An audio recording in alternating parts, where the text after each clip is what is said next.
Hey everyone, and welcome back to another video. And in this video, I'm going to be reviewing these QIANMEW couch cushion covers. Okay, so I recently just got these couch covers just because I wanted a way to protect my couch from dog paw prints, dirty paws, or basically any spills. And this actually did the trick quite well. So for having actually measured this and taken the time to take a look at what couch covers were available out there, we went with this ridged couch cover that you see right over here. Okay, so it is ridged with straight lines, but we're able to cover the arm of the couch.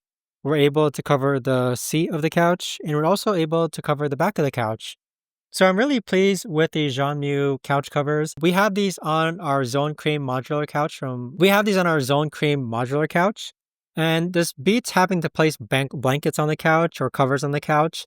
This just looks so much better, and I absolutely love the ridge portion. It still kind of follows that cream look with what we're after, but it fits tight. It just, as you can see here, if I lift it up, like it's got a nice give to it. Like it really does fit the couch and it's not like loose, and it really does protect the couch cover. So if you're looking for a couch cover, definitely check these out. I've had no problems with it whatsoever.